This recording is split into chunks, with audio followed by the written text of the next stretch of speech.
성경에 예언된 마지막 환란이 일어나기 전 우리가 사는 지금은 한마디로 평안입니다.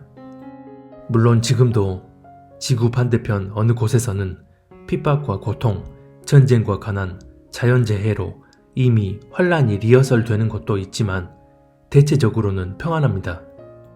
성경을 보더라도 환란이 임하기 전 말세의 상황을 언급할 때 육적인 평안함을 기본 전제로 깔고 있는데, 대표적으로 평안하다 안전하다 할 때 그날이 갑작스레 임하게 된다는 데살로니가전서 5장 3절 말씀도 그렇지만, 구체적으로는 디모데후서 3장 말씀을 보면 알 수 있습니다.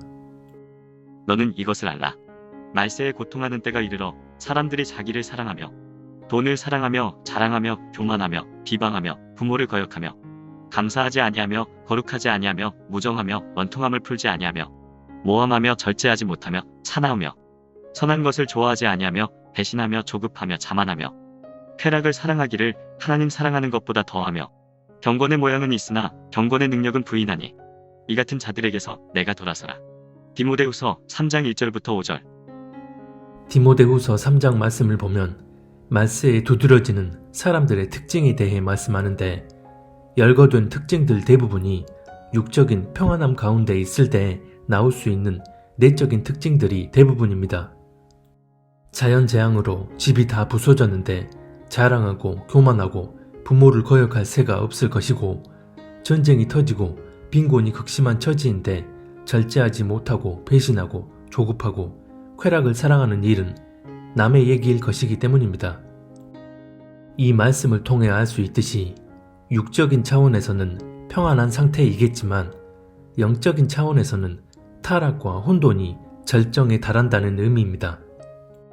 육적으론 평안하지만 대조적으로 영적인 차원에선 타락과 혼돈이 절정에 달한다는 것은 이런 타락과 혼돈의 양상이 우리 눈에 보이지 않고 귀로 들리지 않고 몸으로도 체감할 수 없다는 것을 의미합니다. 이렇게 되면 하나님과 살아있는 관계 안에서 영적으로 깨어서 분별하지 못하면 결코 이런 상태를 인식할 수 없습니다. 그런데 오늘날 믿는다는 많은 이들을 보면 육적으로는 하나님 예수님을 입술로 찬양하고 다 잘 믿는 것처럼 보이지만 영적인 차원에선 타락과 혼돈의 삶을 살아갑니다. 디모데후서 3장 2절에 보면 말세에 나타나는 사람들의 특징 가운데 가장 먼저 자기를 사랑한다고 말씀합니다. 사실 이후에 열거된 모든 특징들이 다 자기를 사랑함으로 비롯된 것들입니다. 즉, 자기를 사랑하기 때문에 자기 욕구와 자기 뜻대로 하고자 하는 마음을 내면에 가득 채우는 것입니다. 그리고 이런 특징들은 불신자들에 국한된 것이 아니라 믿는 자들을 다 포함합니다. 그래서 5절에 보면 경건의 모양은 있으나 경건의 능력은 부인한다고 말씀합니다. 즉, 표면상으론 경건해 보이는 예배의 예식을 갖추고 있지만 그 내면의 실상은 경건과 거룩을 저버린다는 것입니다. 말세에 사람들에게서 이런 특징들이 나타나는 이유는 자기를 사랑하는 마음 때문인데, 여기서 자기를 사랑한다는 것은 자신이 바라는 꿈과 욕구 등 자기가 원하는 삶을 살려는 것뿐만 아니라 상황과 환경 속 문제들 가운데 모든 판단과 분별의 기준이 자신이 기준되어진다는 것을 모두 아우르는 말입니다. 그렇기 때문에 말세의 때는 육적으론 평안한 상태지만 영적으로는 타락에 미혹이 더해짐으로써 혼돈이 극에 달하는 것입니다. 이런 영적 혼돈의 상황이 말세의 징조, 즉 주님 재림의 임박함을 의미한다면 다시 오실 우리 주님은 어떻게 양과 염소를 가르시고 알곡과 쭉정이를 가르실까요? 육적인 평안함 속에서는 실제 순교할 수 있는 상황이 아니기에 온갖 미혹들이 풀어지는 이런 영적 혼돈의 상황에서 하나님의 마음과 뜻을 헤아리고 끝까지 중심을 지켜내며 주님과 동행하는 이들이 바로 다시 오실 주님 앞에 합당한 신부들입니다. 다시 말해 판단과 분별이 필요한 엄중한 문제와 상황 앞에서 철저히 하나님만을 기준 삼고 하나님의 뜻을 헤아리며 나아가느냐가 알곡과 쭉정이를 가르시는 주님의 기준이고 그런 이들이 주님 앞에 합당한 신부들입니다. 이런 중심을 가진 사람들이라면 말세에 나타나는 이런 특징들에 해당이 될래야 될 수가 없습니다. 그 중심이 자기 자신이 아닌 하나님으로 채워진 삶을 살고 있기 때문입니다. 우리의 육적인 기준으로는 누가 합당한 신부들인지 알 수 없지만 하나님은 누가 그 마음에 합한 사람인지 다 아십니다. 그런데 오늘날 드러나는 영적인 타락과 혼돈의 상황이 결코 단순하게만 보여지진 않습니다. 오늘날 불신자는 말할 것도 없고 하나님을 믿는다는 많은 기독교인들도 자기 욕구에 이끌리는 대로 행하고 자기가 바라는 꿈을 쫓아 살아갑니다. 교회 안에선 하나님 예수님을 예배하고 찬양하지만 교회 밖에선 자신이 뜻하는 삶을 살아가는 것입니다. 그런데 문제는 이렇게 대놓고 자기 뜻대로 사는 이들은 차라리 분별하기가 쉽겠지만 이런 상황과 전혀 무관하게 스스로 잘 믿고 깨어있다 여기면서 자기가 기준되어 자기 뜻대로 나아가는 경우, 즉 거룩한 명분을 앞세우지만 실상은 자기 종교적 의의가 기준된 경우는 스스로도 전혀 인식하지 못하기 때문에 분별하기가 결코 쉽지 않습니다. 표면적으로만 보면 종교적 열심이 누구보다 투철하여 하나님의 뜻을 위한 삶을 사는 것처럼 보이기 때문입니다.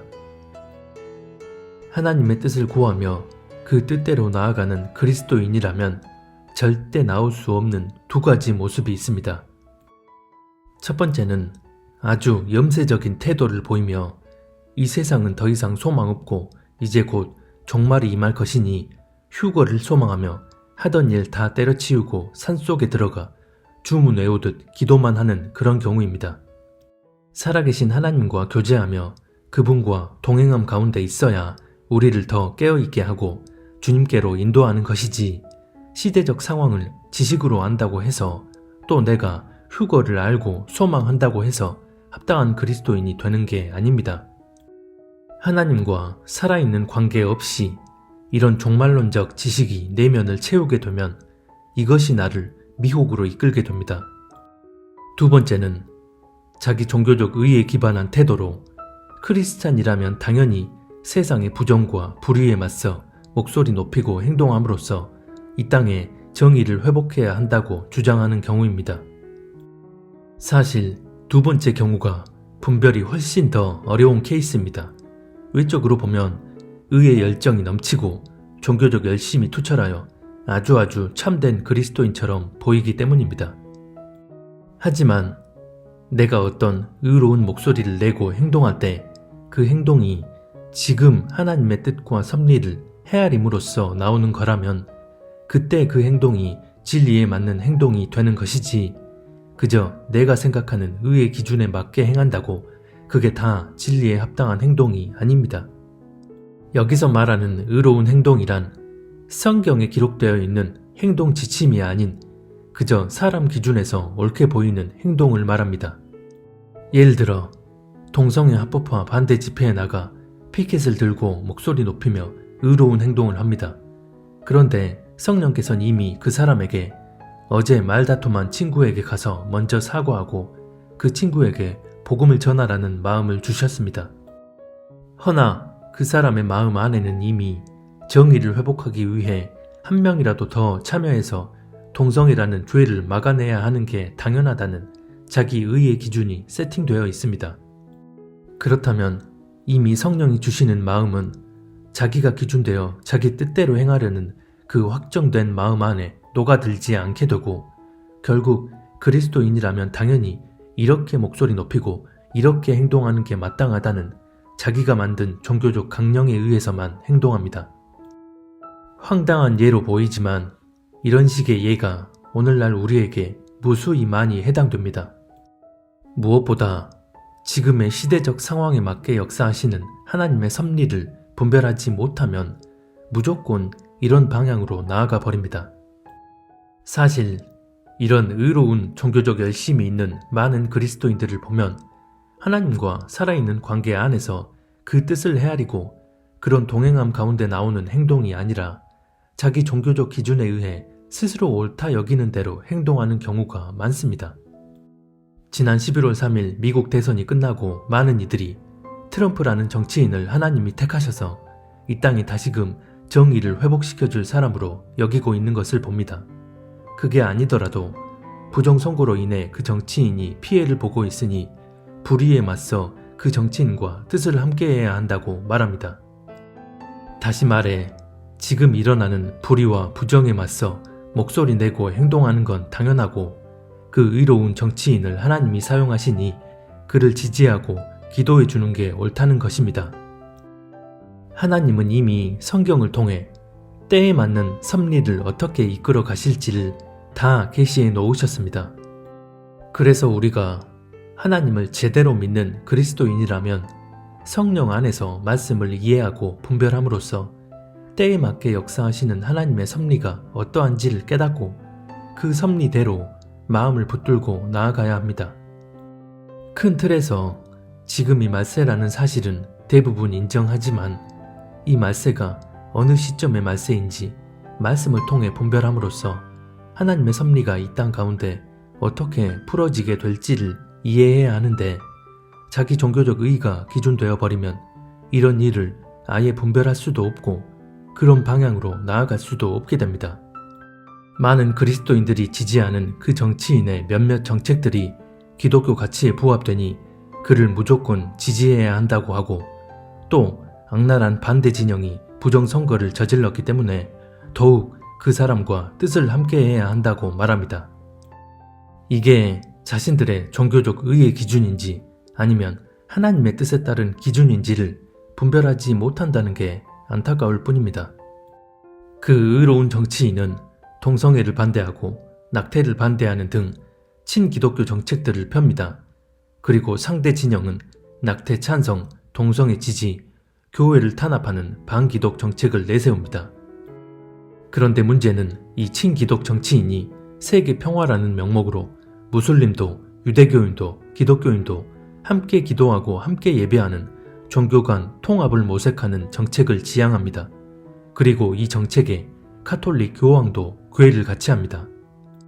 그러면 이런 반진리적 정책을 지향함에도 낙태 반대, 동성애 반대 등 몇 가지 친기독 정책을 펼치니까 또 반대 세력이 아주 사악한 세력이니까 이 정치인을 지지하며 뜻을 함께해야 한다는 것이 과연 진리 되신 하나님의 기준에 합당한 행동일까요?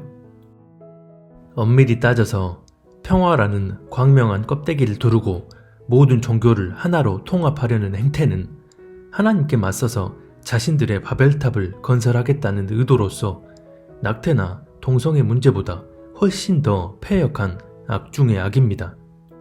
그럼에도 자기 종교적 의의가 기준되어버린 이들은 낙태나 동성애 반대는 우리가 지켜내야 할 진리적 가치이고 평화라는 명목으로 종교를 하나로 통합하려는 행태는 큰 문제도 아닌 것처럼 치부해버립니다. 이 부분만 살펴보더라도 이 정치인을 따르는 사람들의 중심이 어디에 기준점을 두고 있는지를 여실히 보여줍니다. 낙태나 동성애는 죄악된 형태 그대로 드러내놓고 있고 종교 통합은 평화와 연합이라는 아주 광명한 껍데기를 두르고 있습니다.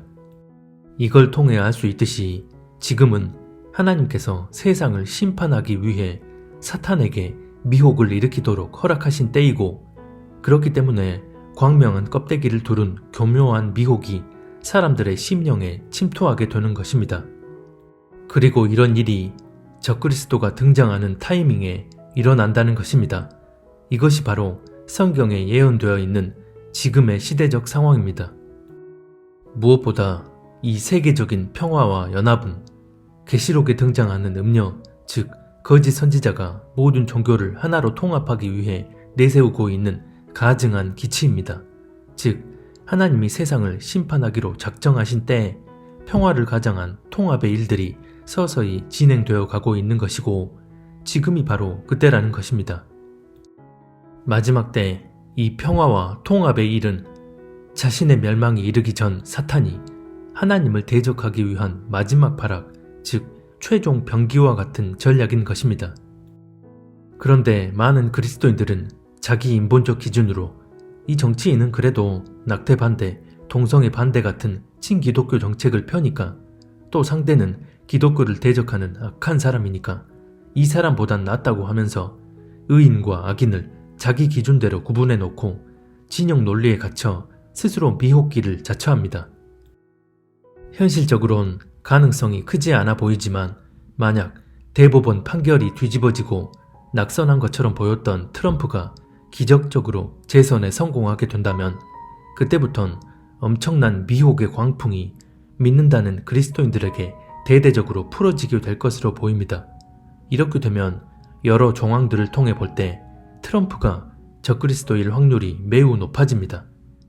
그리스도인들의 분별의 기준이 하나님과 전혀 상관없음을 간파한 사탄은 트럼프가 거대한 부정과 불의를 밝혀내며 이 땅에 다시 정의를 회복시키는 것처럼 보이게 만들고, 무엇보다 진짜 의도인 평화와 연합의 명분으로 종교 통합의 일을 진행해 나가는, 말 그대로 미혹의 완성을 이루는 것입니다. 누가 미국 대통령이 되든 미국과 전 세계에는 심판이 임할 것이고, 미혹의 일은 어떤 식으로든 진행될 것이지만, 많은 그리스도인들이 지지하는 트럼프가 기적적으로 재선하게 된다면 사탄이 이 사람을 도구 삼아 더욱더 광명한 모양으로 사람들을 미혹하게 되는 것입니다. 트럼프는 낙태를 반대하고 동성애를 반대하면서 종교 통합의 길을 여는 정책을 펴고, 바이든은 낙태도 찬성하고 동성애도 찬성하고 종교 통합도 찬성하고 더 나아가 부정선거까지 저질렀더라도, 이런 상황을 보시는 하나님은 저 정치인은 의인, 저 정치인은 악인 이렇게 구분하신 후 사람을 통해 공의를 회복시키는 게 아니라 사탄에게 미혹의 권한을 허락하시고, 심판으로서 그 미혹이 이 땅에 풀어질 때 중심을 지켜내고 당신의 마음에 합한 한 사람 한 사람을 찾으시고 구별하십니다. 하나님은 지금 심판과 구원이라는 두 가지 섭리로 역사하고 계시는데, 먼저 이 심판의 섭리는 타락한 이 세상을 심판하기 위해 이 땅에 미혹을 허락하시므로 하나님의 뜻을 따르지 않는 모든 불의한 이들을 심판 속으로 들어가도록 역사하시는 섭리입니다. 그리고 구원의 섭리는 전 지구적 차원에서의 어떤 정의의 회복이 아니라 복음을 받아들인 우리 각자가 주님 앞에 합당한 신부가 되도록 구원의 섭리를 펼치고 계시는 것입니다. 다시 말해, 전 지구적 차원에선 심판의 섭리가, 우리 각 사람에 있어선 구원의 섭리가 하나님이 지금 행하고 계시는 섭리입니다. 어차피 회복은 이 땅에 대한 심판을 행하신 후에 하나님이 직접 만물을 회복하시게 됩니다. 그래서 이런 시대적 상황을 말씀을 통한 성령의 지혜로 분별하지 못하고 하나님의 심판이 전 지구적으로 행해지고 있는 와중에 이 땅의 거대한 불의에 맞서서 우리가 목소리 내고 행동해야 한다는 것은 하나님의 뜻과 전혀 상관없는 자기 의의 기준으로 나아가는 것일 뿐입니다.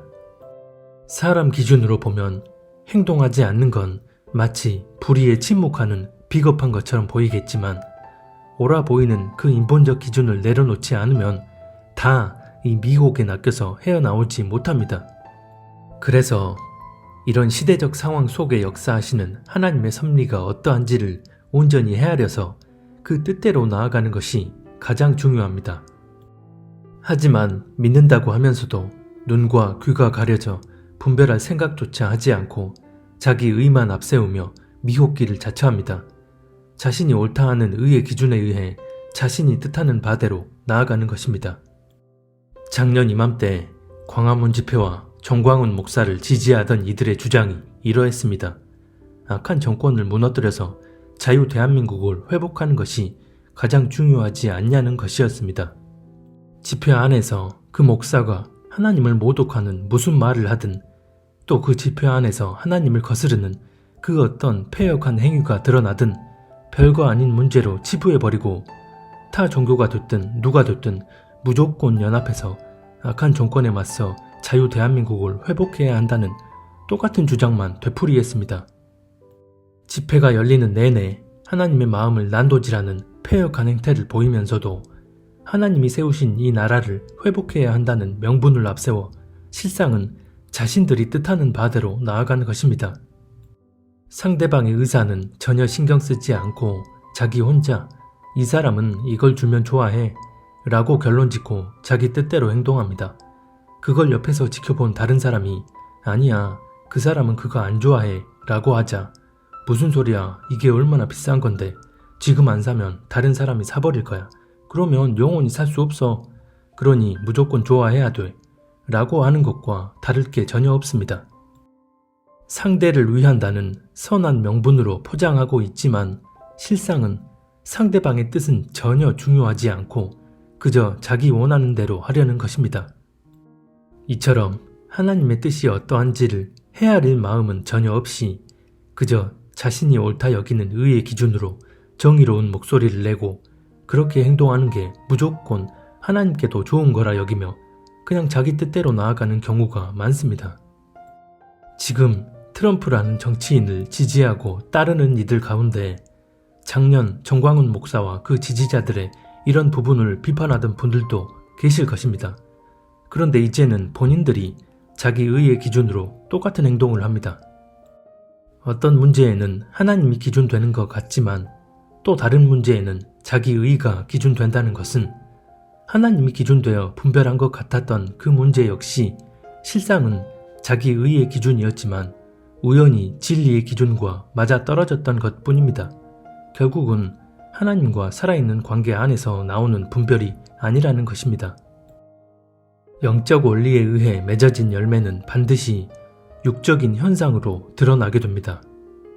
그래서 오늘날 대한민국을 비롯한 전 세계에 이런 불의와 부정이 창궐하게 된 근본적인 이유는 우리 그리스도인들이 현실적인 목소리를 내지 않고 행동하지 않아서가 아니라 이 땅 교회가 하나님의 뜻을 저버리는 영적인 타락으로 인해 어둠의 열매가 합법적으로 육적인 차원에서 맺어진 것입니다. 그리고 이런 일들이 하나님의 뜻하신 섭리에 따라 마지막 환란이 임박한 지금 일어나고 있는 것입니다. 이 땅에서 일어나는 모든 일을 하나님이 주관하신다는 사실을 머리로는 알고 있지만 실제 현실에선 그렇게 믿지 않는 그리스도인들이 많습니다. 만물의 주관자 되시는 분이 우리 하나님임을 진짜 믿는다면 현실에서 일어나는 부정과 불의에 맞서 목소리 내고 행동하기 이전에 무엇이 근원인지를 철저히 헤아리고 하나님 앞에 나아가 회개함으로써 하나님과의 관계 안으로 돌아오는 그 회복을 이루는 것이 가장 중요합니다. 단지 이 땅에 악이 창궐하는 것을 막아내기 위한 게 아니라 하나님과의 관계가 단절되지 않는 것이 가장 중요하기 때문입니다.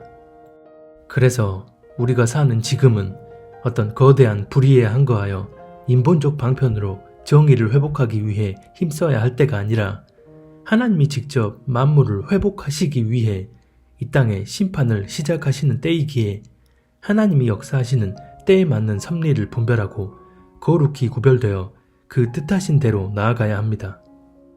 만약 지금의 시대적 상황에서 때에 맞게 역사하시는 하나님의 뜻을 헤아리고 그 뜻대로 나아가는 사람이라면 불의와 부정에 맞서 목소리 높여서 불의함을 바로잡는 게 그리스도인의 당연한 자세라 여기며 자기 종교적 의에 취해 자기 뜻에 따른 주장을 펼치고 행동하는 게 아니라 하나님께서 공의의 심판을 통해 하나님의 뜻대로 회복하시는 때이니 이런 상황 속에서 우리 한 사람 한 사람을 통한 하나님의 뜻이 무엇인지를 헤아리기 위해 겸비함으로 주님 앞에 나아가 마음을 기울일 것입니다. 무엇이 우리 그리스도인에게 가장 기본이고 우선인지에 대한 영적인 방향 감각을 상실해버리면 돌아오는 것은 미혹일 뿐입니다. 그러므로 내가 이 세대에게 노하여 이르기를 그들이 항상 마음이 미혹되어 내 길을 알지 못하는도다 하였고 히브리서 3장 10절. 지금 이 땅 가운데 역사하시는 하나님의 섭리가 어떠한지를 주님 앞에 나아가 묻고 구하지 않아도 세상의 거대한 불의에 맞서 목소리 높이고 행동하는 게 아주 당연한 의의 행동일 거라 생각된다면 심각하게 본인의 상태를 한번 돌아보시고 겸비한 마음으로 하나님 앞에 나아가시기 바랍니다.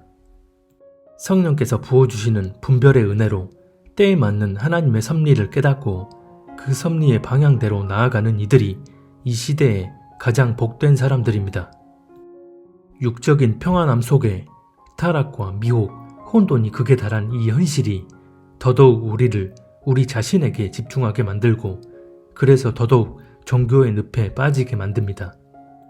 하나님은 대단한 의를 부르짖고 악한 집단에 저항하며 목소리 높이고 무조건 그렇게 행동하는 사람들이 아닌 당신의 뜻을 헤아리고 분별하여 그 뜻대로 살기 위해 몸부림치는 자들을 긍휼히 여겨주시고 그런 사람들에게 은혜를 부어주십니다. 100번 1000번 얘기해도 본인의 기준을 내려놓지 않으면 이 메시지 또한 자기가 듣고 싶은 대로 들릴 것입니다. 그래도 혹시나 겸비한 마음으로 받아들일 분들이 한 분이라도 나오길 바라며 또 이런 메시지를 전합니다. 요한복음 6장에 보면 예수님께서 사람의 몸을 입고 이 땅에 오신 이유가 자신의 뜻이 아닌 하나님 아버지의 뜻을 행하기 위해 오셨다고 말씀하십니다. 그리고 우리에게도 그렇게 하나님의 뜻대로 살아야 하는 것이 가장 본질이라고 말씀하셨습니다. 이런 하나님의 뜻은 반드시 실제 하나님과 동행하는 관계 안에서 그분이 부어주시는 은혜로 말미암아 깨닫고 분별할 수 있습니다. 그래야만 그럴듯해 보이는 내 종교적 기준대로 행하지 않을 수 있습니다. 만약 이런 평안한 현실 속에서도 하나님의 뜻이 아닌 자기 뜻을 세워놓고 계속 영적인 혼돈 가운데 머물러 있다면, 즉 평안해 보이는 삶 가운데 하나님이 아닌 자신이 기준되어 자신의 뜻대로 생각하고 말하고 행동한다면 이제 육적인 평안이 끝나고 그동안 경험해보지 않은 환난 속에서 하나님의 뜻을 간구하고 그 뜻대로 나아가는 믿음으로 증명해 보여야만 합니다. 이것이 행한 대로 보응하리라고 하신 하나님의 공의의 원칙입니다. 정확한 때와 시는 알 수 없지만 이제 이 시대에 남아있는 육적인 평안이 서서히 막을 내려가고 있음을 느낍니다. 우리가 누리는 육적인 평안이 사라져 가고 있다는 것은 시대의 전환이 급격하게 이루어져 가고 있다는 의미입니다. 마지막 때 파수꾼의 사명은 특별한 누군가에게만 주어진 것이 아닙니다. 우리 각자가 하나님과의 교통함 속에 그분의 뜻을 헤아리는 그리스도인이라면 우리 각자에게 하나님의 뜻이 전적으로 투영된 파수꾼의 사명이 부여되었다는 것을 의미합니다. 그래서 자기 종교적 의에 기반한 종교적 열심이 아닌 주님 뜻대로 감당해야 할 일이 무엇인지를 성령께서 각자에게 조명해 주심으로 살아계신 하나님의 뜻을 분별하여 그 뜻대로 나아가야 합니다. 그렇게 우리 각자가 이 시대에 맞는 파수꾼의 사명을 감당하는 것입니다. 부디 그 뜻대로의 부르심에 맞게 파수꾼의 역할을 감당하며 다시 오실 주님의 길을 예비하는 신실한 주님의 신부들이 될 수 있기를 바랍니다.